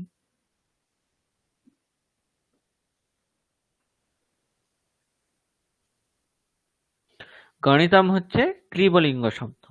ঠিক আছে, তাহলে এটাকে যদি আমরা কর্মণি করি কি হবে? ভুবনেন গণিতম কৃতম। কৃতম। বুঝতে পেরেছেন? হুম। আচ্ছা, তারপর চিত্রিটা ম্যাডাম 5 নম্বর যে বাক্যটা আছে কি হবে? লতা অনুষ্ঠানে মঞ্চত গানম গীতবতী। অথবা শুধু গীতবতী বললেও হবে, কারণ গাই ধাতুর অর্থই হচ্ছে গান করা। ঠিক আছে, তাহলে গীতবতী যদি বলে দেওয়া হয় তাহলে তার দ্বারাই গান করেছিল এরকম অর্থ বোঝা যাচ্ছে। ঠিক আছে, এবার এটাকে যদি আমরা কর্মণি করি কি হবে? লতয়া হুম, অনুষ্ঠানে মঞ্চত গানম গীতম। গানম গীতম, অথবা শুধু গীতম বললেও হবে। ঠিক আছে, আচ্ছা, তারপর যে বাক্যটা আছে, অস্ট্রেলিয়া খেলায় জয়লাভ করেছিল। কোহেলি ম্যাডাম, এটা আপনি একটু চেষ্টা করুন। অস্ট্রেলিয়া হচ্ছে আকারান্ত স্ত্রীলিঙ্গ শব্দ। আমি কি পারবো? চেষ্টা করুন, একটু আহ, চেষ্টা করুন, অসুবিধা কি আছে? অস্ট্রেলিয়া হুম, খেলায় কি হবে? খেলায় খেলায়, হ্যাঁ, এটা কোন বিভক্তি হবে? প্রথমত দেখতে হবে এটা কোন কারক। ঠিক আছে, কোথায়? কাসমিন দিয়ে প্রশ্ন করে, কাসমিন জয় লাভম কৃতবান, উত্তর কি পাওয়া খেলায় যাচ্ছে? হ্যাঁ, তাহলে কাসমিন দিয়ে প্রশ্ন করে যেটা পাওয়া যায় সেটা অধিকরণ হয়, অধিকরণে সপ্তমী হয়। খেলার সপ্তমী জন্য হয়। ক্রীড়া শব্দ আছে, ক্রীড়া শব্দের সপ্তমীর একবচনে কি হবে? ক্রিয়ায়াম নাকি? ক্রীড়ায়াম। হ্যাঁ, ক্রিয়ায়াম নয়, ক্রিয়া ক্রীড়ায়াম। ক্রিয়ায়াম। তাহলে অস্ট্রেলিয়া ক্রীড়ায়াম ক্রিয়ায়াম কিম কিম কৃতবত কিম কৃতবতী জয়লাভম। জয়লাভ তাহলে এটা লব কর্ম হলো জয়লাভম। হ্যাঁ, তারপর লব্ধবান। হ্যাঁ, জয়ম লব্ধবতী অথবা জয়লাভম কৃতবতী, দু রকমই হতে পারে। ঠিক আছে, আরেকবার বলুন, তাহলে আরেকবার বলুন, জয়লাভম এটা তো জয়লাভম কৃতবতী, যেহেতু ও অস্ট্রেলিয়া না, আকারান্ত। এখানে এখানে যে লেখা আছে লব্ধবৎ ব্র্যাকেটের মধ্যে, হ্যাঁ, তাহলে জয়ম লব্ধবতী এরকম করতে হ্যাঁ হবে। সেটাই বলছি, লব্ধবতী। ও হুম লব্ধবতী হবে। যেহেতু অস্ট্রেলিয়া কি আছে আকারান্ত, অস্ট্রেলিয়া আকারান্ত। আকার তবতু প্রত্যয়ান্ত লব্ধবতী। শব্দ হুম, কর্তাকে অনুসরণ করবে, তাই করছে, হ্যাঁ, জয়ম লব্ধবতী। লব্ধবতী। এবার যদি আমরা এটাকে কর্মণি করি তাহলে বতটাকে বাদ দিতে হবে লব্ধবতী থেকে, লব্ধ, ল- লব্ধ হলো। ঠিক আছে, হ্যাঁ, এবার লব্ধ যেটা আছে সেটাকে আমরা কর্মের সঙ্গে লাগাবো। ঠিক আছে, তাহলে এখানে মেন শব্দ হচ্ছে জয়ম বা জয়াহ। জয়াহ হচ্ছে অকারান্ত পুংলিঙ্গ শব্দ, তাহলে জয় তার তার বিশেষণ হবে লব্ধ। ঠিক আছে, তাহলে লব্ধः, জয়াহ হ্যাঁ, জয়াহ লব্ধহ। লব্ধः। এবার দেখতে হবে কর্তা প্রথমা থেকে তৃতীয়ায় যাবে, তাহলে কর্তাকে প্রথমা থেকে তৃতীয়ায় নিয়ে যান। অস্ট্রেলিয়া তৃতীয়া, মেন শব্দ, হ্যাঁ আসছে। কোন শব্দের মধ্যে হবে? আকারান্ত স্ত্রীলিঙ্গ কি শব্দ আছে? আকারান্ত শ্রীলিঙ্গ তো নদী আছে আর ইয়ে আছে। নদী ল- আকারান্ত নয়। এই সরি, লতা, লতা, হুম, লতা শব্দের তৃতীয়ার এক বচনে কি হবে? লতা, লতা, লতা, লতা, লতেন, হুম, লতেনা। লতা, লতা, না, লতা, লতি, লতা, লতাম, লতি, লতা, লতা না, ভুলে যাচ্ছি সব। লতা, লতি, লতা, লতাম, লতি, লতা, লতেন তো বোধ হয়। লতায়া। লতায়া, লতায়া, সরি। তাহলে এখানে কি হবে? তাহলে তো অস্ট্রেলিয়ায়া। অস্ট্রেলিয়ায়া নয়, লিয়ায়া। ও, লতায়া লি- যেমন লতায়া। অস্ট্রেলিয়ায়া। আচ্ছা। তারপর ক্রীড়ায়াম জয়াহ প্রিয়ः জয়াः লব্ধः। লব্ধাহ। ঠিক আছে। আচ্ছা, ঠিক। তারপর যে বাক্যটা আছে, অজয় খাওয়ার জন্য লাঠির দ্বারা সাপ মেরেছিল। ঠিক আছে। খাওয়ার জন্য এটা খাদনায়ও করতে পারেন অথবা খাদিতুম, তুমুন প্রত্যয়ান্ত শব্দ। তো খাদিতুম করলেই ভালো। ঠিক আছে, খাদিতুম। বাকিটা যেমন করতে হবে, কোথা থেকে কি বিভক্তি হবে না হবে ঠিকঠাক করে এটা দীপান্বিতা ম্যাডাম বলুন কি হবে। अजयः खादितुं হুম, दण्डेन सर्पं मारितवान्। মারিতাবান। কর্মণি করলে কি হবে? अजयेन হুম, खादितुं दण्डेन सर्पः मारितः। সর্পহা মারিতাহা। আচ্ছা, তারপর যে বাক্যটা আছেন, আপনারা সবাই কর্মী কর্মণি ভালো বুঝেছেন। এটা কি হবে চিত্রিতা ম্যাডাম?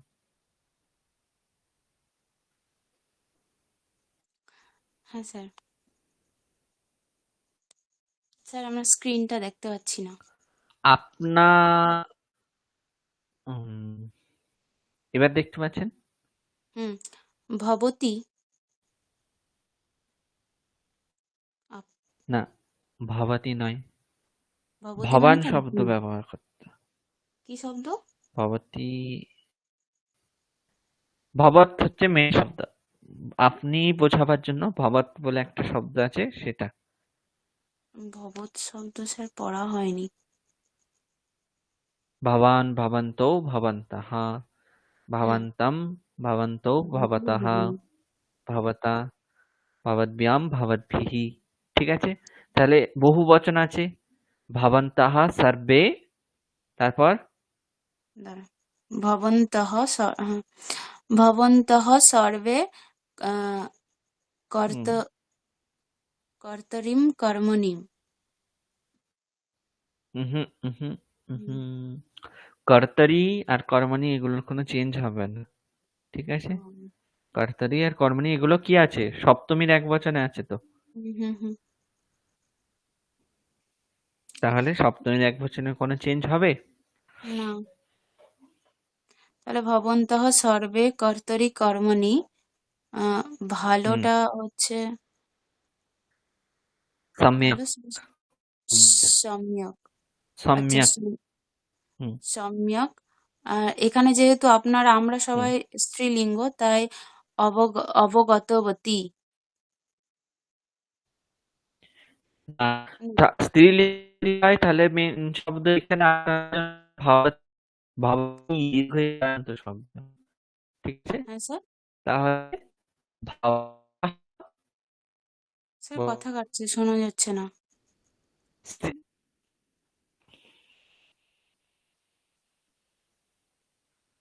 হ্যালো। হ্যাঁ, এখন শোনা যাচ্ছে ঠিকঠাক?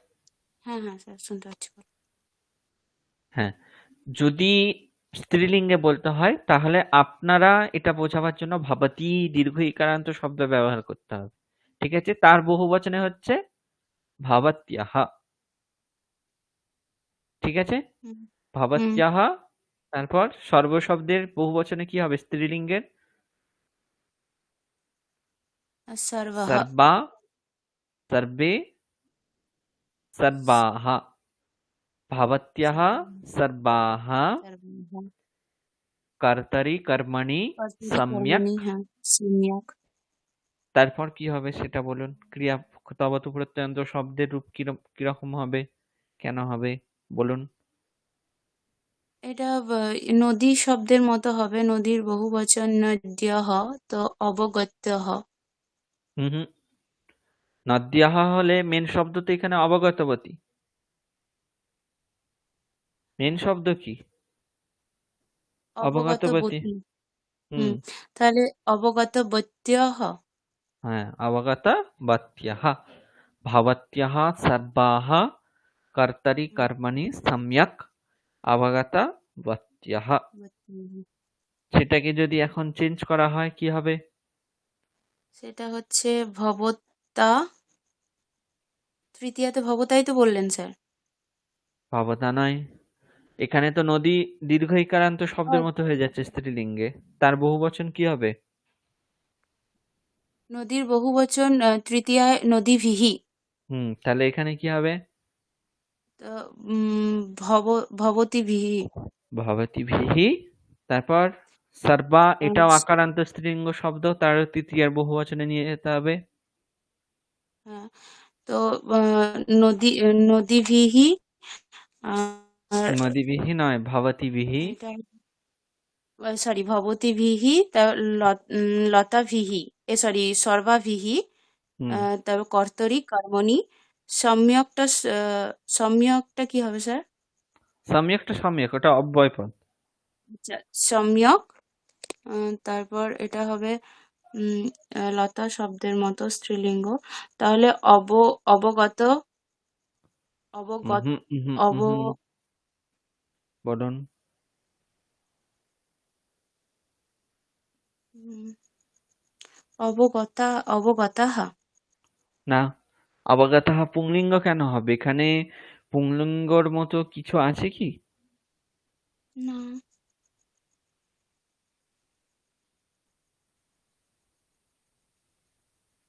তাহলে কি হবে? নপুংসক লিঙ্গে হবে, ভাব বাচ্চা হয়ে যাবে, যেহেতু এখানে কর্ম কিছু নেই এই বাক্যে। অবগতম। হ্যাঁ, ভবতিভিহি সর্বাভিহি কর্তারি কর্মণি সম্যক অবগতম। কর্তারি কর্মণি, এখানে বাক্যম এই পদটাকে মানে বুঝে নিতে হবে, বাক্যম। ঠিক আছে, হুম, বাক্যম কর্তরি কর্মণিটা কর্ম হবে না?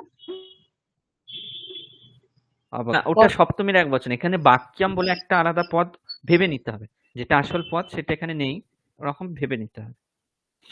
ঠিক আছে, ভবতিভিহি সর্বাভিহি কর্তারি কর্মণি সম্যক অবগতম।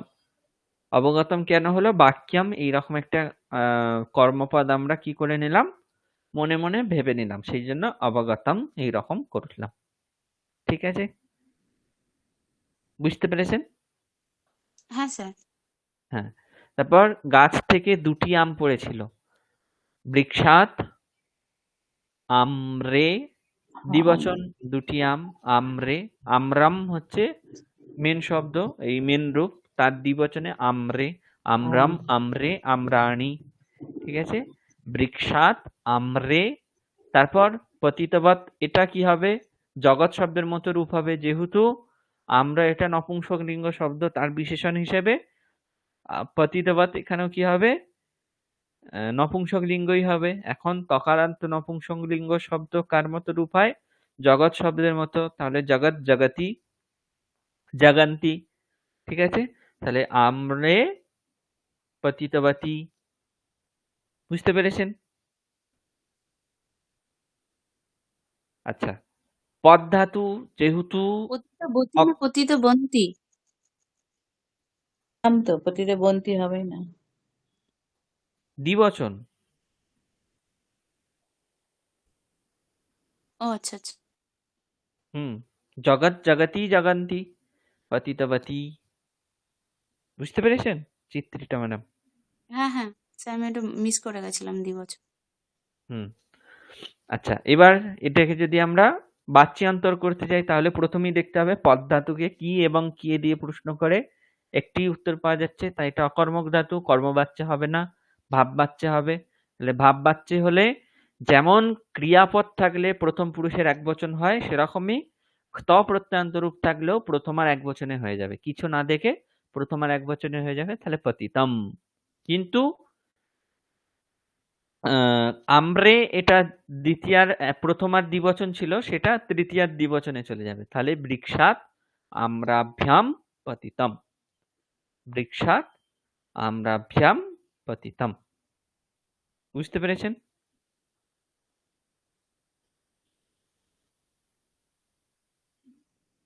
হ্যাঁ। কেন হলো আমরাভ্যাম? কারণ কর্তা তৃতীয়াতে চলে যাবে, তাহলে আমরাভ্যাম, ওটা দ্বিবচন ছিল, তৃতীয়া দ্বিবচন হয়ে গিয়ে আমরাভ্যাম পতিতম। ঠিক আছে, স্যার এইটা আরেকবার বলুন, পতিতম কেন হলো? পতিতম কারণ এটা ভাববাচ্যে হচ্ছে, কর্ম কিছু নেই তো। আর ভাববাচ্যে ক্রিয়াপদ থাকলে যেমন প্রথম পুরুষের একবচন হয়, সেরকমই তবতু প্রত্যয়ান্ত শব্দ থেকে যদি ক্ত প্রত্যয়ান্ত প্রয়োগ করে যদি বাচ্যান্তর করা হয়, তাহলে ক্ত প্রত্যয়ান্ত শব্দ সবসময় প্রথমার একবচন নপুংসক লিঙ্গ হবে। পতিতম, খাদিতম, ঠিক আছে, দৃষ্টম, এইরকমই থেকে যাবে।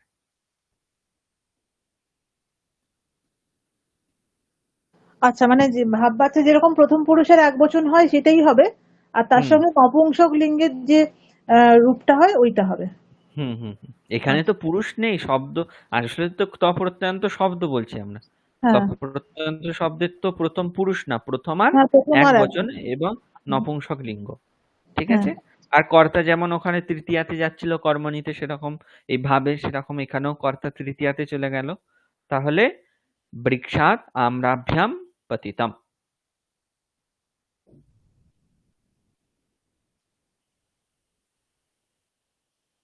বুঝতে পেরেছেন?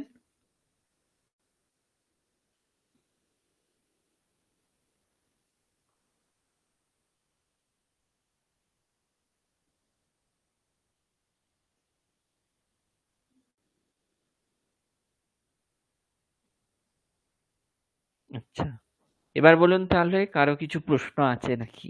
যেটা পড়ানো হলো সেখান থেকে কারো কিছু প্রশ্ন আছে নাকি, বলুন।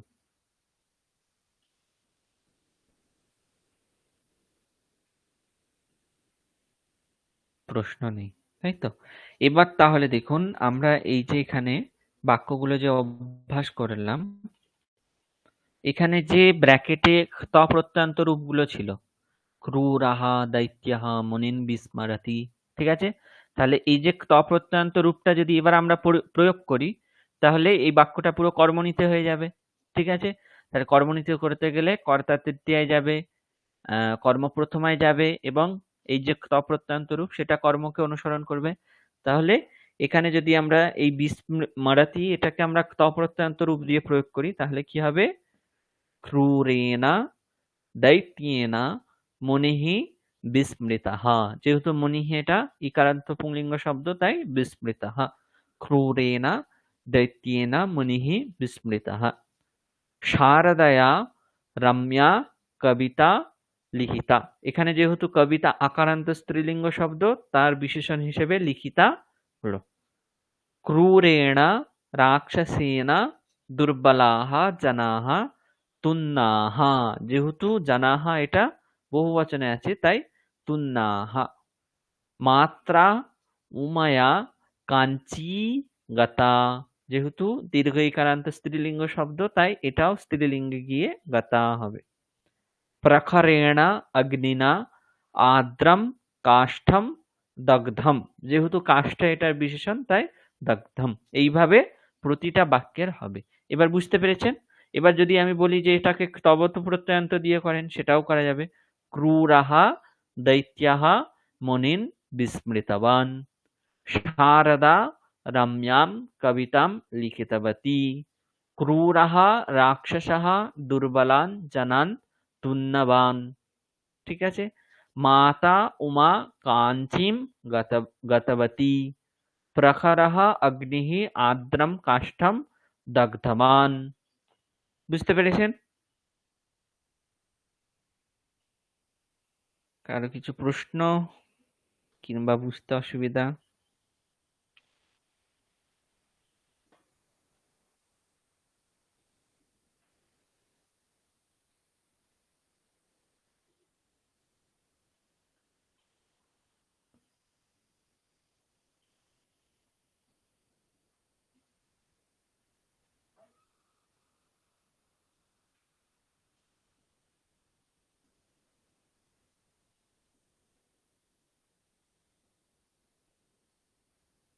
কারো কিছু প্রশ্ন নেই, তাই তো?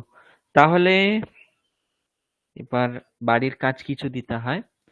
আপনাদের বাড়ির কাজ থাকবে, এখানে যে নিচের যে বাক্যগুলো রইলো, অর্থাৎ 40, 41, 42, আর এইদিকে 55, 56, 57টা পুরোটা ওঠেনি, আমি পুরো পিডিএফটা দিয়ে দেবো, সেখান থেকে আপনারা কি করবেন, এদিকে 40, 41, 42 এবং 55, 56, 57 এগুলো কি করবেন, প্রথমে যেই বাক্যটা লেখা আছে সেটা তো কর্তরি বাক্য, সেটা লিখবেন। তারপর এমনি নর্মাল কর্মনীতে করলে কি হবে সেটা লিখবেন। তারপর তবত প্রত্যয়ান্ত শব্দ দিয়ে যোগ করে কি হবে সেটা লিখবেন। তারপর আবার প্রত্যয়ান্ত শব্দ দিয়ে কর্মণী করে লিখবেন। টোটাল তাহলে একটা বাক্যের জন্য কটা করে বাক্য লিখতে হবে, 4টে করে বাক্য লিখতে হবে। ঠিক আছে, তাহলে 6টা সেন্টেন্সের টোটাল 24টা বাক্য হবে। সেগুলো লিখে পরের দিন যে ক্লাস হবে সেখানে ক্লাসের আগে আপনারা সবাই আমাকে পাঠিয়ে দেবেন। বুঝতে পেরেছেন বাড়ির কাজ কি রইলো? কুহেলি ম্যাডাম?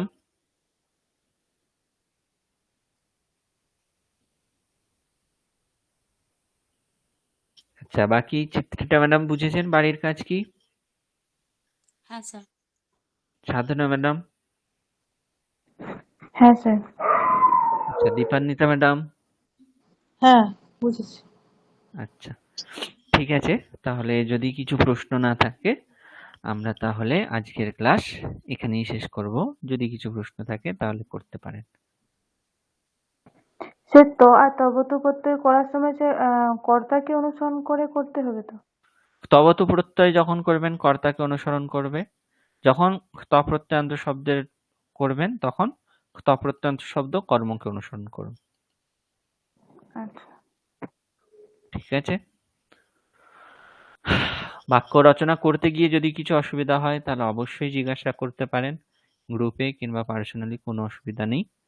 আর কিন্তু চেষ্টা করবেন, ঠিক আছে, যেমন হোক 4টে করে বাক্য। আমি আবার বলছি, এমনিতে তো করতরি বাক্য লেখা আছে, সেটাকে আগে নর্মালি যে কর্মণি করলে কি হবে সেটা করবেন। তারপর তবতু প্রত্যয়ান্ত শব্দ দিয়ে করবেন, যেখানে কর্তাকে তবতু প্রত্যয়ান্ত শব্দ অনুসরণ করবে, এবং সেটাকে কর্মণি করলে কি হবে, প্রত্যয় দিয়ে যোগ করে করবেন। ঠিক আছে, তাহলে এক একটা বাক্যের জন্য টোটাল 4টে করে বাক্য, 6টা বাক্য আছে এখানে, 24টা বাক্য যেন সকলে করে আমাকে পাঠান। ঠিক আছে, এই বলে তাহলে আজকের ক্লাস আমি এখানে শেষ করছি, যেহেতু আপনাদের কিছু জিজ্ঞাসা নেই। সকলকে অসংখ্য ধন্যবাদ, নমস্কার।